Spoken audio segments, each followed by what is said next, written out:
and welcome here to another wonderful session of the Room Podcast with me, your host, Chisanga. And in this week's edition, I'm joined by another special guest. We are at the new residence hostels in Unza, and we'll be getting to know someone, the brother sitting next to me. So let's go over some few questions with him. We'll get to know more about him, what he does, what his plans are, things of that sort. All right, to get into it, tell us your name. My name is Musoka Nyongolo. I'm a second year engineering student at the University of Zambia. All right, so Musoka, do you have a nickname? No, I do not have a nickname. Oh, all right. So I want you to tell me something about your background, your life, school, primary school, up to now. Up to now? Mm-hmm. Well, I grew up in the town of Choma, born in Kapiri, but spent most of my life in Choma. At some point, spent some time in Livingston. Primary education, I'd say, dominated by River Jordan Private School in Choma. Those who may have had the privilege of being to Choma. Thereafter, I was at St. Kenisha Secondary School for 5 years, up until the year 2018. And then presently, now at Unza. All right. Yeah. So, you're at Unza. I would like to know why, out of all the universities you chose Unza, was it a decision that was just imposed on you or you chose for yourself?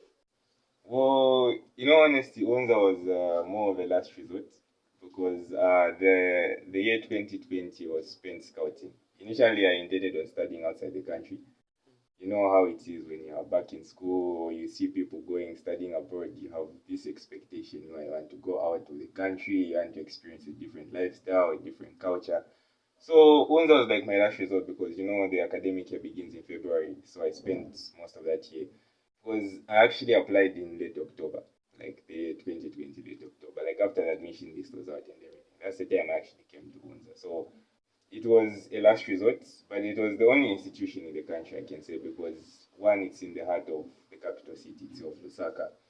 And Lusaka is a place where I basically have access to everything. Social amenities, goods, services, you name it, it's right here. Hospitals. So I figured Unza would be a great place because also within Lusaka, you never really know the networking opportunities you might have and who you'd meet in the process. All right. So that being said, is Unza up to your expectations? Partially not entirely. I have come to realize, okay, the robustness of the program and the tenure here is quite invigorating. Like, it's demanding quite right on time. It's difficult to balance and everything. So which it keeps you on your feet, keeps you proactive. But in some respects, I feel we're still outdated in the education system, and there's some reform and there's still some room for improvement. But otherwise, I'm not really entirely impressed by the services being offered by the institution. So you are pursuing a bachelor's degree in engineering. I would like to know what was your inspiration behind you choosing engineering out of all the programs you could have done.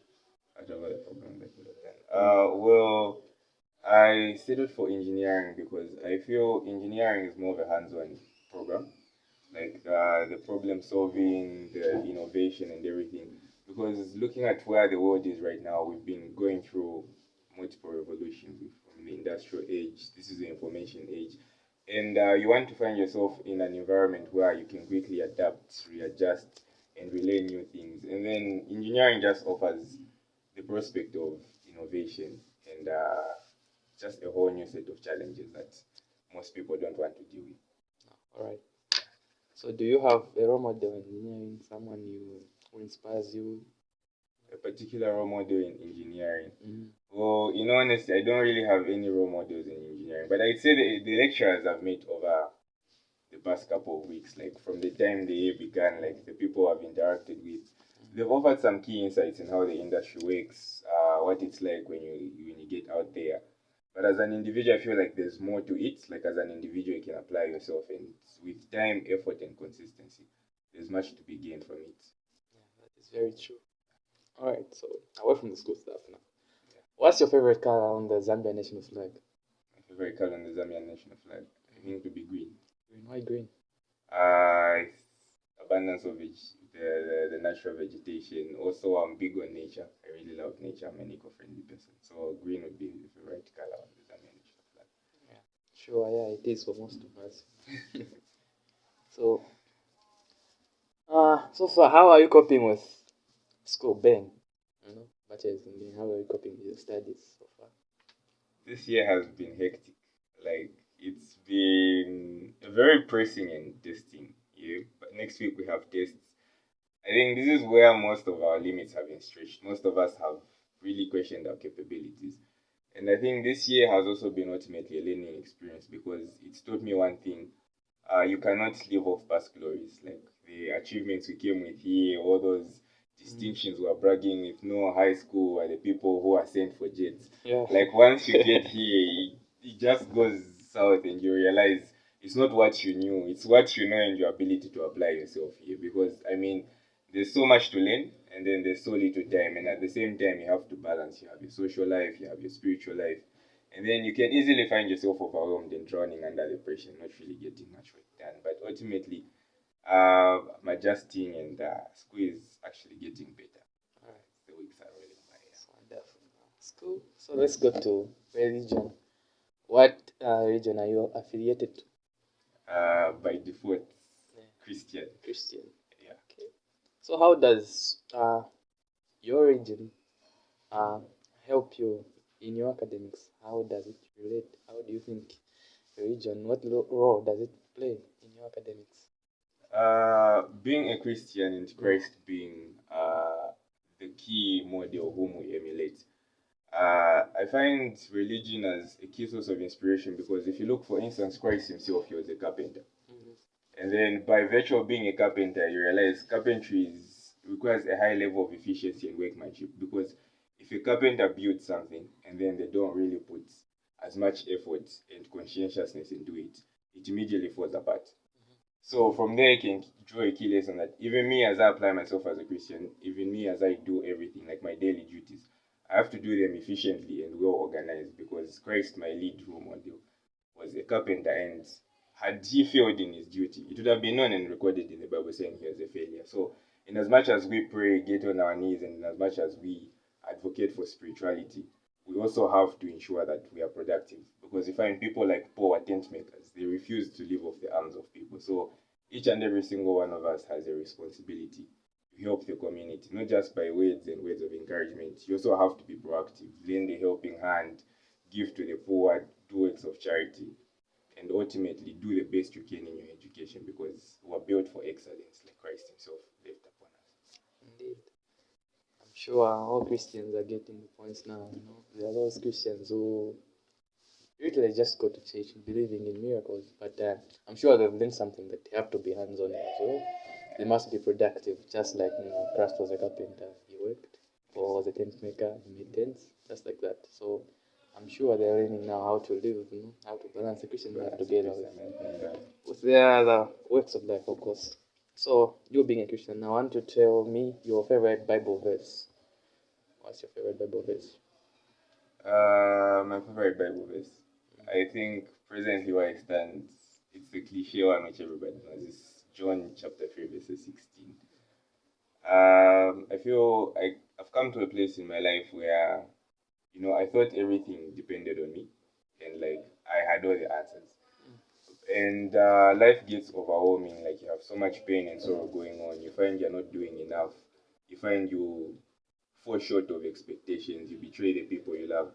And during all of this stuff, you begin to develop this self-hate and the feeling of inadequacy. And Christ comes to remind us that he was willing to step down from his glory in heaven to die for us.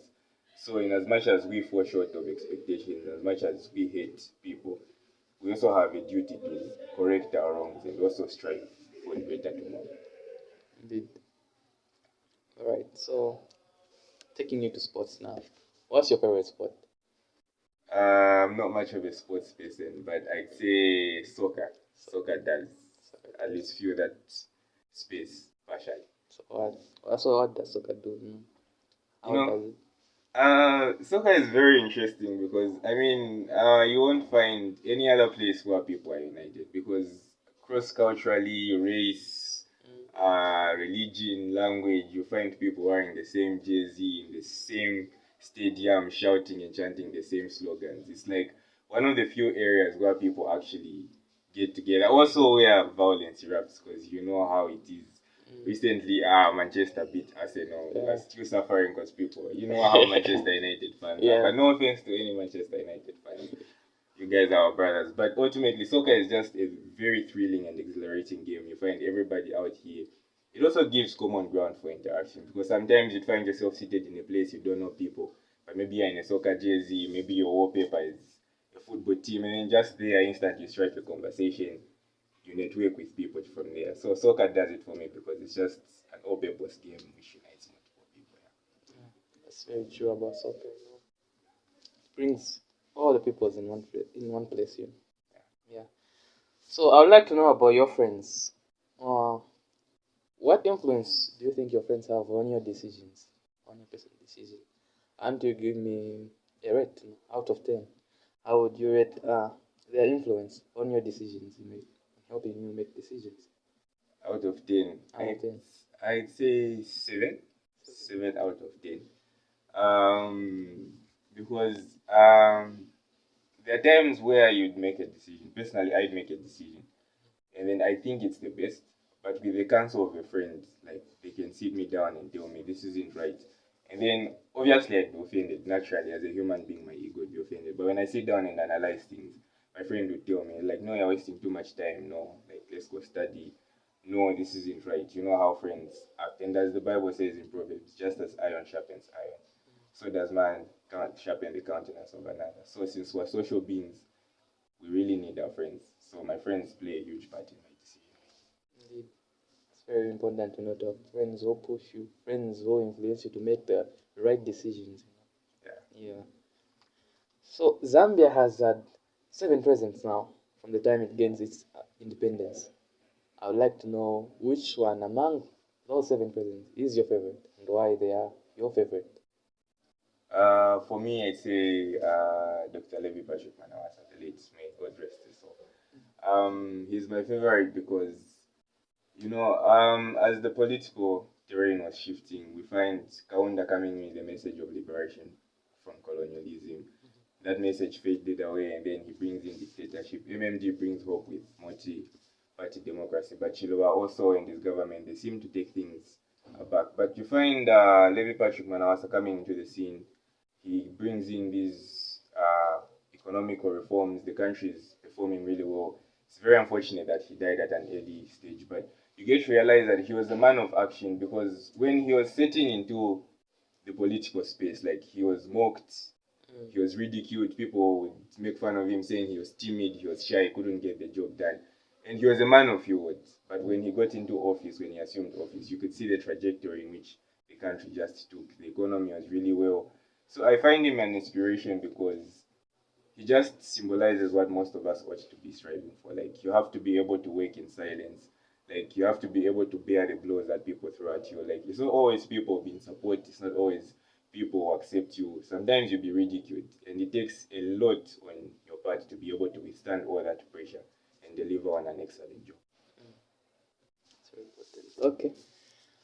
Are you in a relationship? Presently, it's complicated. Complicated. Okay, so have you ever been in one before? Yes, I have. I would like to know how it impacted your academics, whether negatively or positively, or maybe it was a bit of both. I think, for personally, my relationship, it was positive. Positive. Because having a supportive partner, somebody who encourages you to do better, and then you realize when you're in a relationship, it's no longer just about you. Like, you're a team, you're a whole team working together, trying to make things work. And then you're quite right, there's this whole social pressure, and then you realize girls have needs, girls want to be taken out, and all those things. And then it sort of comes off as an encouragement, because presently, like, coming from a humble background, we are not rich kids. We've never really driven cars. We see our friends parking cars and everything. We'd also love to take our girls out on dates, those fancy things. But you are financially, you aren't there. But it also gives you hope for the future. It's like, if I work hard enough, one day this person will be happy. Like, I'm just not doing it for myself anymore. I think that's the norm of life, because naturally, as men, we're built to be providers for society. So ultimately, you have to bring something to the table. Like there is no way you can love without giving. So ultimately, it's just a drive to work harder in my academics because the whole essence of being here academically is financial independence in the future. Indeed, that is well put. All right. So, what's your favorite movie type? Favorite movie type? Yeah. Action and fantasy. Action and fantasy. Yes. So, fantasy. What does fantasy do to you? Does it improve your imagination? Because it being fantasy, it has to sort of make you think, imagine things. Yeah, imagine things. Yeah, Yeah, I so think fantasy really hits the spot for me because it sort of drives you above the normal mundane life and brings about the possibility of so many things. And then you get to realize most of the innovations were once just a dream. a dream. You know, you'd see there were the Wright brothers as well trying to put man into space. You'd find no, man wasn't built to fly. Like, how do you intend on doing that? When Thomas Edison was trying to electrify cities and switch from the oil lamps, people were making fun of him. So we find without your natural sense of imagination, much of life is boring. And then we find people quoting saying 3/4 of our lives is spent in our imaginations, in our minds, because the time we spend outside really facing realities few and far apart. And then in this day and age, you find people spend most time online. Like they neglect their duties, quite right. That's a negative, but they rarely focus on the details around them. So fantasy comes in as a place because imagination is the theater of the mind. It's basically what has driven humanity to this place because somebody had to imagine it. It's like, okay, how do we go from walking to flying across the ocean? How do we go from watching our friends die to building ventilators that can sustain their lives to dialysis machines? It all started from the mind. So fantasy just plays around with human concepts and helps you realize that there's more to life than what you're seeing. Indeed. So as we come to the end of this session, I would like you to just give a few words of advice to the people you inspire. I know you having reached this level. Obviously, you must have some people who look up to you. So I'd like you to give them just a piece of advice. I think my parting advice would be I got this quote from a series which is quite controversial. It's a cartoon, Rick and Morty. And the main character is Rick Sanchez. He says to live is to risk it all. Otherwise, you're just an innate chunk of randomly assembled molecules drifting wherever the universe blows you. Most of our lives, we spend them enclosed in these safe spaces. We're not really taking risks, we're not taking challenges. And then ultimately, we stagnate as human beings. And then, if you can compare with nature, if you dam water, the stagnation, you find diseases start breeding there. But once you let it flow, there's health and flourishment. So, my general advice to everybody would be that dream you're putting off, that business you want to start, that goal you want to pursue, that partner you've been dreaming of, like, there's no harm in trying because life is short and you won't really die unless you want to glide over a canyon or something. Maybe you might die, but most of the things we fear aren't really lethal. At least at the end of the day, it's better you live knowing you tried than living with regret, because regret is the worst thing that happens. Everywhere you go, you find people in their dying beds. You never really hear them complain about the money they didn't spend, the drinks they didn't drink. It's the regret of unfulfilled potential and dreams they didn't pursue. And it's a really sad sight. And then, in the words of this motivational speaker from America, his name has slipped, Les Brown, yes. Les Brown said, the grave is the most rich place on the planet Earth because in that place is buried all the aspirations, dreams, and goals that people didn't pursue. Those beautiful poems the earth didn't get to hear, the beautiful songs and lyrics people didn't get to experience, and ultimately the inventions that could have been life changing.